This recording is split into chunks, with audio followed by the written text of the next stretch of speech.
പ്രിയപ്പെട്ട പ്രേക്ഷകരെ, ഏറ്റവും സന്തോഷകരമായൊരു വാർത്ത. ഇന്ത്യയുടെ ഏറ്റവും വലിയ ശത്രുവിനെ വെടിവെച്ച് കൊന്നത് പാകിസ്ഥാനിൽ വെച്ചിട്ടാണ്. പാകിസ്ഥാനിലല്ല, പാകിസ്ഥാൻ അധിനിവേശ കാശ്മീർ POKയിൽ വെച്ച് നമ്മുടെ 40 പട്ടാളക്കാരുടെ ജീവനെടുത്ത ചെറുപ്പക്കാരൻ. അയാൾ നമ്മുടെ സുരക്ഷാ സേനകളുടെ നിരീക്ഷണം ശക്തമായതോടുകൂടി ഈ കൃത്യത്തിന് ശേഷം POKയിലേക്ക് കിടന്ന് അവിടെ ഒളിവിൽ താമസിക്കുകയായിരുന്നു. എന്താണ് സംഭവം എന്ന് പറയാം. 2019 ഫെബ്രുവരി 14 നമ്മുടെ രാജ്യത്തിന് മറക്കാൻ പറ്റില്ല. ജമ്മു കാശ്മീരിൽ ജമ്മു ശ്രീനഗർ ഹൈവേയിലൂടെ നമ്മുടെ CRPFൻ്റെ വാഹനവ്യൂഹം പോയിക്കൊണ്ടിരിക്കുമ്പോൾ ഒരു കാർ, സ്ഫോടക വസ്തുക്കൾ നിറച്ചൊരു കാർ ഈ വാഹനവ്യൂഹത്തിലേക്ക് ഇടിച്ച് കയറ്റി നമ്മുടെ 40 ധീര ജവാന്മാരുടെ ജീവനെടുത്ത സംഭവമാണ് പുൽവാമ ആക്രമണം. നരേന്ദ്രമോദി അധികാരത്തിൽ വന്നതിന് ശേഷം നടന്ന ഏറ്റവും വലിയ ഭീകരാക്രമണം എന്ന് പറയാം. അതിൽ കൊല്ലപ്പെട്ടത് നമ്മുടെ രാജ്യത്തിന് വേണ്ടി അക്ഷീണം പ്രവർത്തിച്ചു കൊണ്ടിരിക്കുന്ന, നമ്മളെയൊക്കെ കാത്തുരക്ഷിക്കുന്ന നമ്മുടെ പ്രിയപ്പെട്ട ജവാന്മാരുടെ ജീവനെടുത്ത സംഭവമാണ്. അതുമായി ബന്ധപ്പെട്ട് കാര്യമായ അന്വേഷണം നടന്നു. നമ്മളതിൽ പാകിസ്ഥാൻ്റെ പങ്ക് നമ്മൾ കണ്ടെത്തി. അൽ ബദർ എന്ന് പറയുന്ന ഒരു സംഘടന, പിന്നെ ജയ്ഷെ മുഹമ്മദ്, ഇവരാണ് ഇതിൻ്റെ പിന്നിലെന്ന് എല്ലാ തെളിവുകളും സഹിതം നമ്മൾ കണ്ടെത്തിയിട്ട് നമ്മുടെ നാട്ടിലെ പ്രതിപക്ഷം പറഞ്ഞു അങ്ങനെയൊന്നുമില്ല, ഇതൊക്കെ ഇതിൻ്റെ പിന്നിലൊക്കെ നരേന്ദ്രമോദി സർക്കാരിൻ്റെ പങ്കുണ്ട് എന്നൊക്കെ പറഞ്ഞിരുന്നു.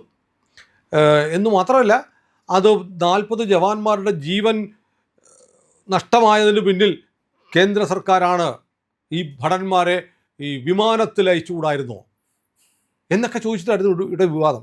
100 കണക്കിന് ജവാന്മാരുടെ എപ്പോഴും ഇങ്ങനെ കോൺവോയ് ആയിട്ടാണ് നമ്മുടെ സൈന്യം സഞ്ചരിക്കുന്നില്ല. അവരെല്ലാം എയർലിഫ്റ്റ് ചെയ്യാൻ കഴിയില്ല.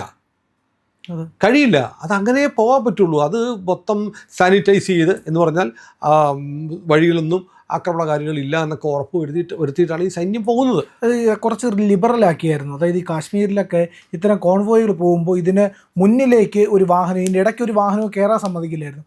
സൈന്യം കുറച്ച് ലിബറലായി, ആൾക്കാർ പൊക്കോട്ടെ എന്നൊരു ഇളവ് കൊടുത്തത് ദുരുപയോഗം ചെയ്തു. അതിനെ രാഷ്ട്രീയമായി നമ്മുടെ ജവാന്മാർ മരിച്ചതിൽ അനുശോചനം പോലും രേഖപ്പെടുത്താതെ അവരുടെ ചോര ഉണങ്ങുന്നതിന് മുമ്പ് രാഷ്ട്രീയ വിവാദമുണ്ടാക്കി. അന്ന് നമ്മൾ പറഞ്ഞു, ഇതിനകത്ത് വളരെ നിർണായകമായ ഗൂഢാലോചന നടത്തിയത് മസൂദ് അസറിൻ്റെ ഏറ്റവും വലിയ അടുപ്പക്കാരനൊക്കെയായി പിന്നീട് മാറിയ ഒരു ചെറുപ്പക്കാരനാണ്.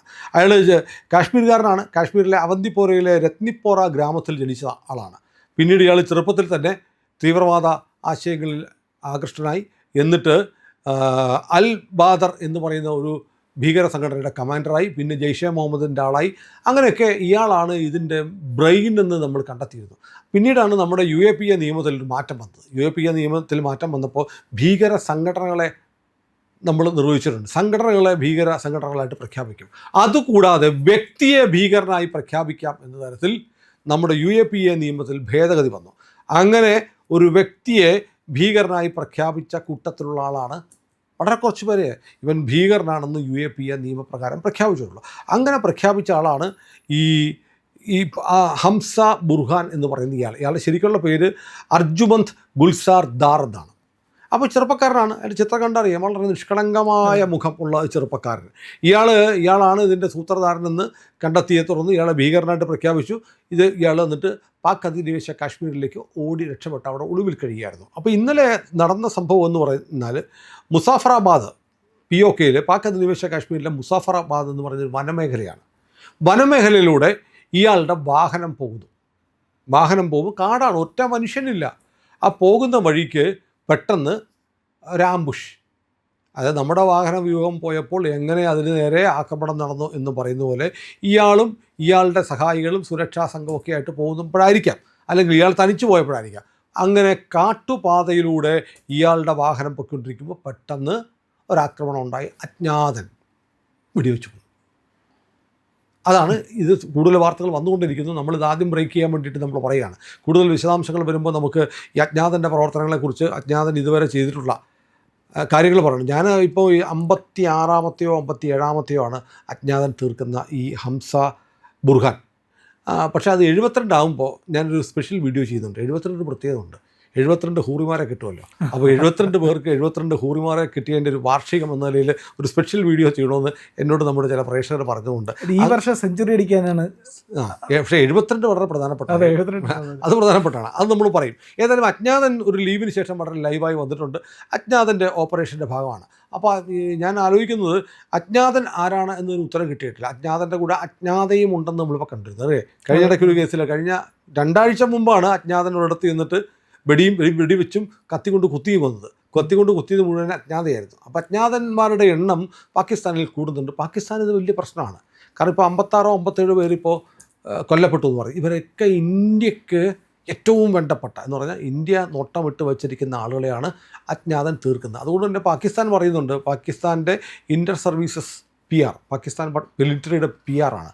അവർ പത്രസമ്മേളനം നടത്തിയിട്ട് പറയുന്നുണ്ട്, ഇന്ത്യ വിട്ടിരിക്കുന്ന ഏജൻറ്റുമാരാണ് ഈ ഓപ്പറേഷൻസ് മുഴുവൻ പാകിസ്ഥാനിൽ നടത്തുന്നത്. പാകിസ്ഥാൻ സൈന്യം ഔദ്യോഗികമായിട്ട് ഇങ്ങനെ ആക്ഷേപം ഉന്നയിച്ചിട്ടുണ്ട്. പക്ഷേ നമ്മൾ പറയുന്നത് ഞങ്ങൾക്ക് ഇതിലൊന്നും, നിങ്ങളുടെ നാട്ടിൽ ആരെങ്കിലും വന്ന് ആരെങ്കിലും കൊന്നിട്ടുണ്ടെങ്കിൽ നിങ്ങൾ സാധാരണക്കാരായിട്ടാണ് CCTV-കളൊക്കെ നിങ്ങൾ കണ്ടുപിടിക്കണം എന്ന് പറയുന്നത്. നമ്മൾ ചില ചിത്രങ്ങളൊക്കെ കാണുമ്പോൾ വലിയ കൗതുകമാണ്. ഒരു ഭീകരൻ പള്ളിയിൽ പോയി നിസ്കരിക്കാൻ മുട്ടുകുത്തി തല മണ്ണിൽ ചേർത്ത് നിസ്കരിക്കുമ്പോഴാണ് പിൻഭാഗം പൊക്കിയിട്ട് മുൻഭാഗം താത്തിയുള്ള നിസ്കരിക്കുന്നത്. അപ്പോൾ ആ കൃത്യം പോയി തലയെ വെച്ചിട്ട് ടിക് ഒറ്റയടി തീർന്നു. പിന്നെ വേറൊരു കാര്യം കണ്ടത്, ഒരു പാകിസ്ഥാൻ്റെ ഒരു പട്ടാള മേധാവി, പട്ടാള ഉദ്യോഗസ്ഥൻ കാറിൽ വരുന്നു, കാർ തടഞ്ഞു നിർത്തുന്നു, ഭാര്യയോടും പിള്ളേരോടും ഇറങ്ങാൻ പറയുന്നു, എന്നിട്ട് ഇയാളെ മാത്രം പിടിച്ചു കൊല്ലുന്നു. വളരെ മാന്യമായ ഓപ്പറേഷനാണ്. കുട്ടികളെ സ്ത്രീകളെ ഉപദ്രവിക്കത്തില്ല. വളരെ ജെന്റിൽമാൻ അജ്ഞാതനാണ്. അപ്പോൾ ഏതായാലും അജ്ഞാതൻ്റെ പ്രവർത്തനങ്ങൾ വളരെ സജീവമായിരിക്കുന്നു. ഇപ്പം നമ്മൾ ആലോചിക്കേണ്ടത്, അമേരിക്ക വരെ പറഞ്ഞു. അമേരിക്കയിൽ വന്നിട്ട് നിജ്ജാറിൻ്റെ സംഭവമൊക്കെ പറഞ്ഞിട്ട് പന്വൻ്റെയൊക്കെ കേസിൽ അമേരിക്ക പറഞ്ഞില്ല, നമ്മളൊരു യാദവിനെ റോയിയുടെ ആളായിട്ട് അവിടെ പോയി ആളെ കൊല്ലാൻ ഏർപ്പാട് ചെയ്തിരിക്കുന്നു, റോയാണ് അതിൻ്റെ പിന്നിൽ നിന്ന് പറഞ്ഞ് ലുക്കൗട്ട് നോട്ടീസൊക്കെ ഇറക്കിയിരുന്നു യാദവിൻ്റെ പേരിൽ അമേരിക്ക, FBI. അപ്പോൾ ലോകത്തെ പല രാജ്യങ്ങളിലും, കാനഡ പറയുന്നുണ്ട്, അവിടെ വന്നിട്ട് ചില ആളുകളൊക്കെ തട്ടിയിട്ട് പോയത്, ഖലിസ്ഥാൻ ഭീകരവാദികളൊക്കെ തട്ടിയിട്ട് പോയത് ഇന്ത്യയാണ്, റോയാണ്. എന്നിട്ട് അമിത്ഷായുടെ മോദിയുടെയും പേര് വരെ പറഞ്ഞു, ഓർക്കുന്നില്ലേ? അതെ. അപ്പോൾ ഇങ്ങനെ പണ്ടൊക്കെ നമ്മൾ കേൾക്കുന്നത് CIA ആണ് ഈ പണിയൊക്കെ ചെയ്യുന്നതായിരുന്നു. CIAയും പിന്നെ മൊസാദ് എവിടെ പോയും ചെയ്യും.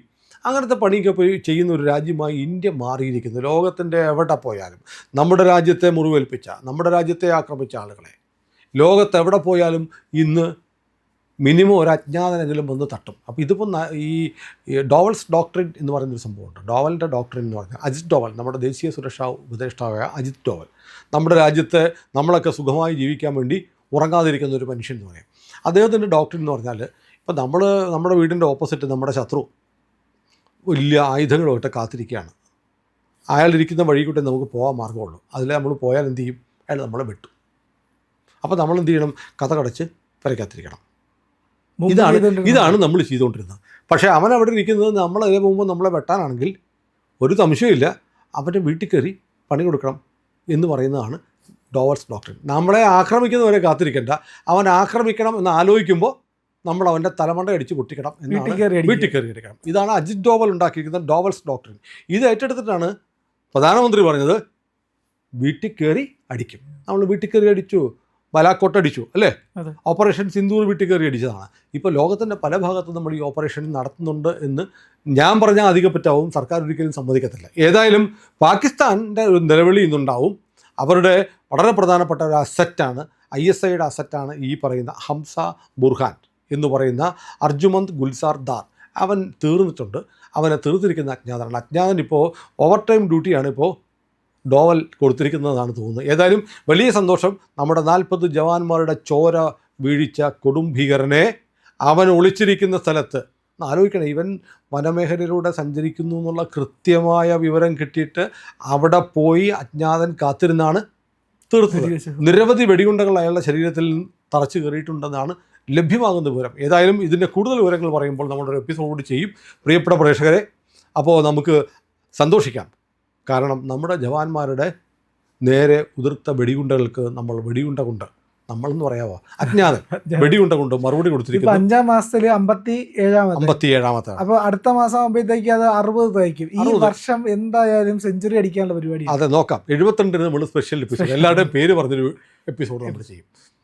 അപ്പോൾ ഇന്ത്യ ലൈവ് ഇത്തരം വാർത്തകൾ ആദ്യം എത്തിക്കാൻ ശ്രമിക്കുന്നുണ്ട്. നിങ്ങൾ ഞങ്ങളുടെ കൂടെ ഉണ്ടാവണം. ചാനൽ കാണാത്തവരല്ല, കണ്ടിട്ടും സബ്സ്ക്രൈബ് ചെയ്യാത്തവർ ഉറപ്പായിട്ടും ചെയ്യണേ.